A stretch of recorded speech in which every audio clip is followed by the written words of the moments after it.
जय Hind defence lovers. आज की टॉप हेडलाइंस कुछ इस प्रकार है। इंडियन आर्मी टैंक्स के लिए भारत की कंपनी ने बनाया एक advance see through armour technology. Bharat Bangladesh सीमा पर इंस्टॉल हुई एक खास तरह की एंटी कट और anti climb fencing. New York time की रिपोर्ट ने किया दावा कि 2017 में भारत ने इजराइल से खरीदा था पेगासस स्पाईवेयर। गुजरात के मुंद्रा पोर्ट पर पाकिस्तानी आर्मी की युद्ध वाली सामग्री हुई सीज और भारत ने पाकिस्तान को बलूचिस्तान में मानवाधिकारों का उल्लंघन रोकने को कहा।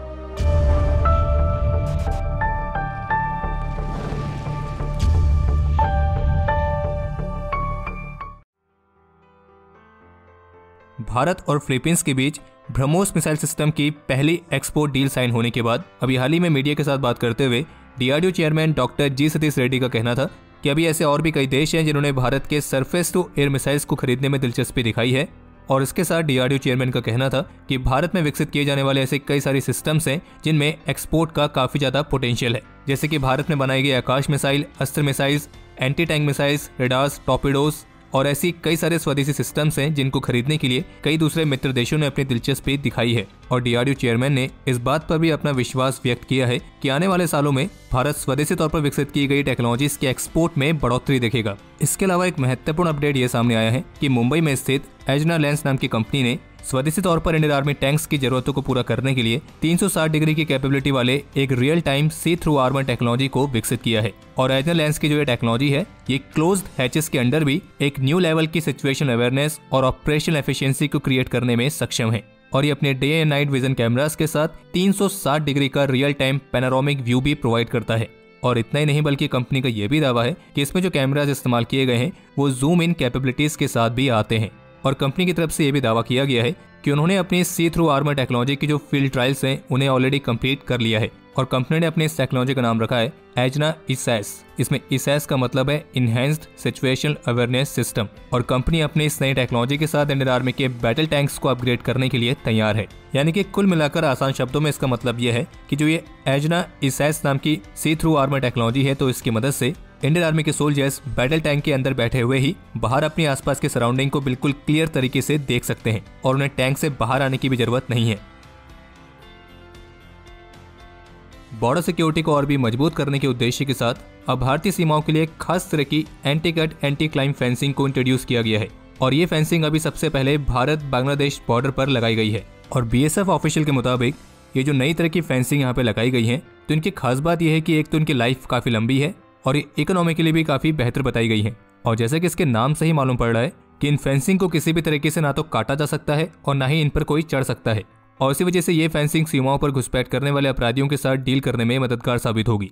और एएनआई के साथ बात करते हुए बीएसएफ की नॉर्थ बंगाल फ्रंटियर के आईजी अजय सिंह ने बताया कि जो पूरा प्रोग्राम है ये low cost technology solution project के तहत है और जिसके तहत हमने नॉर्थ बंगाल में बांग्लादेश के साथ लगने वाली सीमाएं जहां पे करीब 110 किलोमीटर का अनफेंस वाला पोर्शन है तो उस जगह पर हमने already anti cut anti climb fencing को लगाना स्टार्ट कर दिया है। और बॉर्डर का जितना भी अनफेंस्ड एरिया है उस जगह को भी इस फेंसिंग से कवर किया जाएगा। और ऑफिशियल्स का यह भी कहना है कि इस बात की भी पूरी कोशिश की जा रही है कि भारत पाकिस्तान सीमाओं पर भी पुरानी वाली फेंसिंग्स को इस नई वाली लेटेस्ट फेंसिंग से रिप्लेस किया जाए। इजराइल द्वारा विकसित किया गया स्पाईवेयर पेगासस अब एक बार फिर से चर्चा में है। हुआ यह है कि न्यूयॉर्क टाइम्स की तरफ से एक रिपोर्ट जारी की गई है और इस रिपोर्ट में यह दावा किया गया है कि 2017 में भारत और इजराइल के बीच करीब $2 बिलियन की कीमत वाली एक डील साइन हुई थी। और ये डील कुछ सोफिस्टिकेटेड वेपन्स और इंटेलिजेंस गियर की थी और जिसमें इजरायली स्पाईवेयर पेगासस और एक मिसाइल सिस्टम इसके मुख्य बिंदु थे। यानी कि कहने का मतलब यह है कि इस $2 बिलियन वाली डील में पेगासस और मिसाइल सिस्टम की डील सबसे प्रमुख थी। और आपको ध्यान होगा ये पेगासस वाला मामला पिछले साल ही शुरू हुआ था जब एक एनएसओ ग्रुप ने यह हेडलाइन जारी कर दी कि इस पेगासस सॉफ्टवेयर का इस्तेमाल करके दुनिया की कुछ सरकारों ने journalist, human right defenders, politicians और ऐसी अदर इंपॉर्टेंट मेंबर्स पर जासूसी करी है। और इन दुनिया भर की सरकारों में भारत सरकार का नाम भी लिया गया था। और अब न्यूयॉर्क टाइम की इस लेटेस्ट रिपोर्ट ने इस कंट्रोवर्सी को एक बार फिर से उजागर कर दिया है। और अब इस रिपोर्ट के आ जाने के बाद से भारत में जहां एक तरफ जो विपक्ष है वो केंद्र सरकार पर अलग अलग तरह के आरोप लगा रहा है तो वहीं दूसरी तरफ संयुक्त राष्ट्र में भारत के पूर्व स्थायी प्रतिनिधि रह चुके सैयद अकबरुद्दीन ने न्यूयॉर्क टाइम्स की इस रिपोर्ट को एक पूरी तरीके से बकवास बताया है और उनकी तरफ से न्यूयॉर्क टाइम्स की इस रिपोर्ट को पूरे सिरे से खारिज किया गया है। और जबकि इंडियन आर्मी के फॉर्मर चीफ और केंद्रीय मंत्री जनरल वीके सिंह रिटायर्ड तो इनकी तरफ से भी न्यूयॉर्क टाइम्स की इस रिपोर्ट को खारिज किया गया है और उन्होंने न्यूयॉर्क टाइम्स को एक सुपारी मीडिया कहा है। और बाकी न्यूयॉर्क टाइम की यह रिपोर्ट जिसने इस कंट्रोवर्सी को फिर से स्टार्ट कर दिया है तो इसी रिपोर्ट में जुलाई 2017 में जो प्रधानमंत्री श्री नरेंद्र मोदी की इजरायली यात्रा थी तो उसका भी जिक्र किया गया है। और बाकी फिलहाल अभी इस रिपोर्ट पर भारत सरकार की तरफ से औपचारिक रूप से स्टेटमेंट आनी बाकी है। कुछ मीडिया रिपोर्ट्स के मुताबिक अभी हाल ही में गुजरात के मुंद्रा पोर्ट पर कुछ ऐसे म्यूनिशियंस के स्टॉक को सीज किया गया है जिनका कनेक्शन पाकिस्तानी आर्मी के साथ बताया जा रहा है। और म्यूनिशियंस का ये स्टॉक शुक्रवार को कस्टम डिपार्टमेंट और अदर सेंट्रल एजेंसीज द्वारा सीज किया गया है। और इस मामले पर जारी की गई रिपोर्ट्स के मुताबिक, जिसमें कुछ ऑफिशियल सोर्सेज के हवाले से ये कहा गया है कि भारत के कस्टम डिपार्टमेंट को कुछ ऐसे इनपुट्स मिले थे कि करीब 200 टन जंग के साथ करीब 10 कंटेनर्स अफ्रीका से इंपोर्ट किए गए हैं और जो कि अपने साथ कुछ सस्पिशियस मटेरियल को कैरी कर रहे हैं। और जो शुरुआती इन्फॉर्मेशन सामने आई है उसमें तो ये कहा गया है कि जो ये 10 कंटेनर्स अफ्रीका से इंपोर्ट किए जा रहे थे जो कि मुंद्रा पोर्ट के हिंदू टर्मिनल के स्क्रैप शिपिंग बिल के अंडर थे।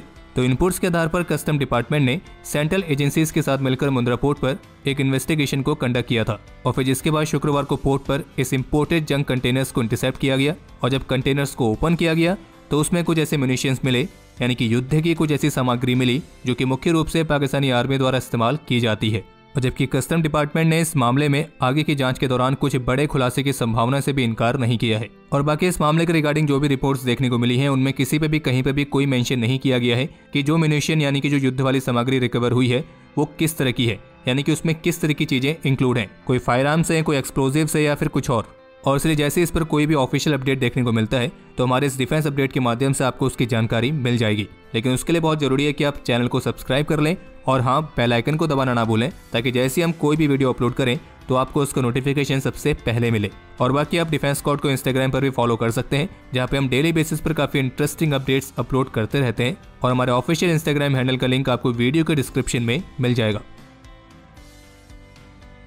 अभी जिस समय हमें वीडियो रिकॉर्ड कर रहे हैं तो तब तक आई रिपोर्ट्स के मुताबिक जम्मू कश्मीर के पुलवामा में एक एनकाउंटर स्टार्ट होने की रिपोर्ट सामने आई है और इस पर जो भी अपडेट रहेगा हमारे अगले डिफेंस अपडेट में आपको उसकी जानकारी मिल जाएगी।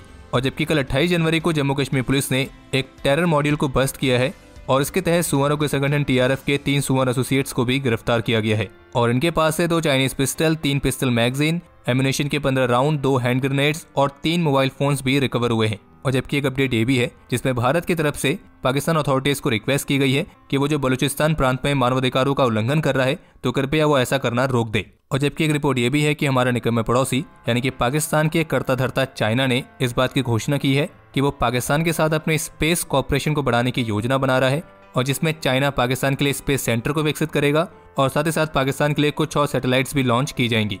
और बाकी ये बात आप अच्छी तरीके से समझ सकते हैं कि भले ही चाइना ये कह रहा है कि वो पाकिस्तान के लिए सब करेगा, लेकिन सच तो ये है कि वो अपने लिए सब चीजें कर रहा है। और बाकी इस पर आपके जो भी विचार हैं आप कमेंट सेक्शन में शेयर कर सकते हैं। और जबकि एक अपडेट ये भी सामने आया है कि आज हिमाचल प्रदेश के कुल्लू जिले में एक जगह पर पार्क की गई कार के अंदर किसी तरह के एक्सप्लोजिव के एक्सप्लोड होने की रिपोर्ट सामने आई है और जो एक्सप्लोजन है ये कल रात के समय हुआ था। और बाकी फिलहाल फॉरेंसिक टीम घटनास्थल पर पहुंच चुकी है और शुरुआती ऑब्जर्वेशन में तो मालूम पड़ा है कि ये जो एक्सप्लोजन था ये जिलेटिन मटेरियल के इस्तेमाल की वजह से हो सकता है। और बाकी फिलहाल अभी जांच जारी है। और बाकी अब समय है आज के इतिहास का, तो आपको बता दें कि आज के दिन 2003 में ऑपरेशन पराक्रम के तहत इंडियन आर्मी के कैप्टन सुशांत सिंह गोडबोले ने अपने जीवन का सर्वोच्च बलिदान दिया था। आज के दिन 2010 में लांस नायक जगदीश सिंह भी अपने दम में साहस और वीरता का परिचय देते हुए वीर गति को प्राप्त हुए थे। और जबकि आज के दिन 1995 में इंडियन आर्मी के मेजर महेंद्रजीत सिंह ढैया ने भी अपने जीवन का सर्वोच्च बलिदान दिया था। और अब समय है आज के टॉप 3 कमेंट्स का, जो ये रहे आपकी स्क्रीन पर।